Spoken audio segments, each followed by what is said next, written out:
Welcome back, everybody. We got to talk about this again. News Saturday, October 21st, 2023. The first NHL player to wear Pride tape after the NHL's ban of October 9th, 2023 was Travis Dermott of the Arizona Coyotes. And as we continue to talk about, these stories are a nonstop distraction from what's really going on in the world. And this is obviously a huge narrative they're going to push as the NHL season continues to go on. And remember, one of the teams Travis Dermott used to play for was the Toronto Maple Leafs. And let us not forget that the first player that set off this firestorm for the NHL was Ivan Provorov of the Philadelphia Flyers back on January 19th, 2023, when he refused to wear the Pride jersey and was absolutely destroyed by the woke mob and the mainstream media because he did not want to participate in the Pride Night. He exercised his right for freedom of expression, and he was demonized, crucified, and condemned for it. Then Travis Dermott goes out and wears Pride tape after the NHL's ban, and he is celebrated and called a brave hero for doing such, for expressing his right of freedom of expression. I don't know how people, particularly in the woke mob, the pitchfork mob, how they don't see the blatant hypocrisy of this. It's like these people don't have any problem with authoritarianism. It's just a certain kind they don't like. That's all. But anyway, Travis Dermott, the news. Remember, we covered the story. The news broke of the ban on Pride tape on October 10th, but the actual date that they banned it was the day prior on October 9th. And I want you to see how that date is written 10/9, like how this game, the most people probably couldn't tell you who the Arizona Coyotes are. They probably couldn't tell you who they played last night. They probably couldn't tell you the score of the game, what their record is, anything. But they damn sure know that Travis Dermott put the rainbow tape on his jersey, on his stick, right? And they played the Anaheim Ducks that night. And notice Anaheim Ducks sums to 109.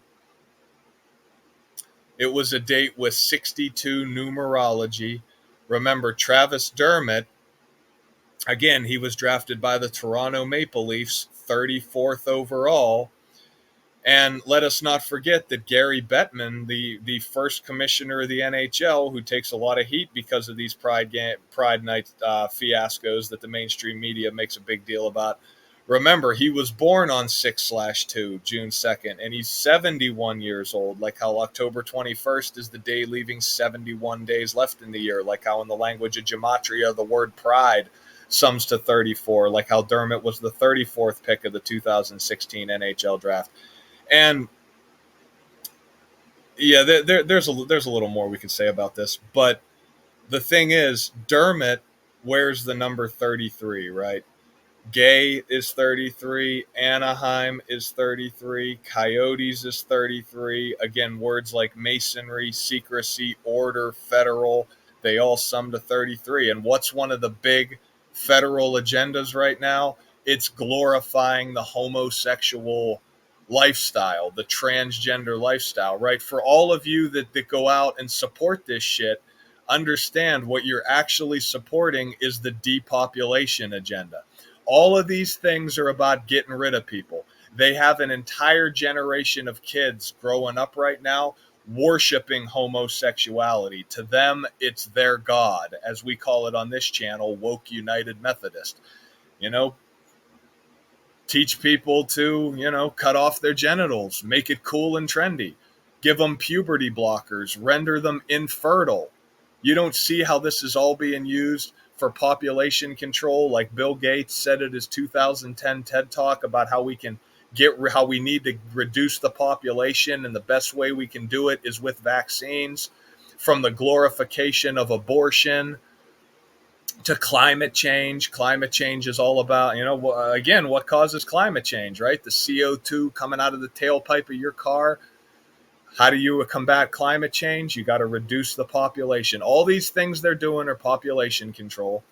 And it's incredible how people don't see the blatant hypocrisy of how they're behaving, right? And I'm sure this is going to lead to a lot of jersey sales for Travis Dermott. It's going to make the NHL a lot of money, just like it did when people went out and bought the Ivan Provorov jerseys.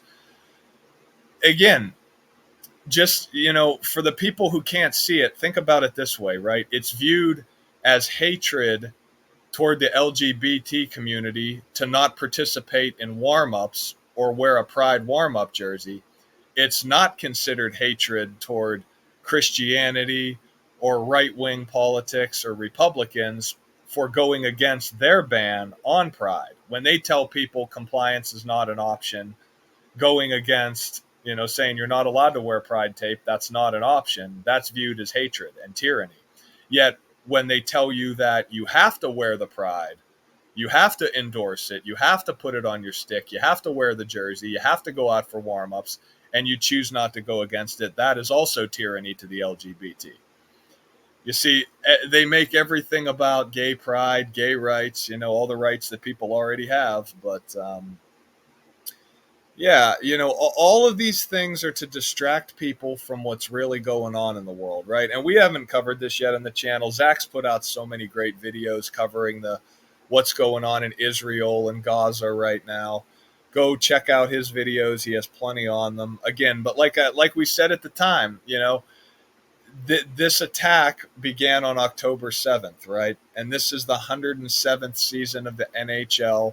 107 is the 28th prime number, like how Israel is 28. And don't forget the ritual we covered with Jack Hughes when he signed his $64 million contract with the New Jersey Devils. I got a video on that. You should go back and check it out because, again, Jack Hughes, as well as his brother Luke Hughes, are both Jewish.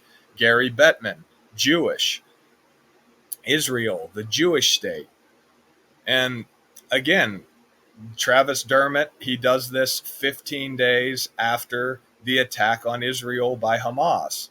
It just, all of this stuff is used as a distraction to distract people from what's really going on in the world. But again, guys, we'll leave it there. I'll talk to you soon. Till next time.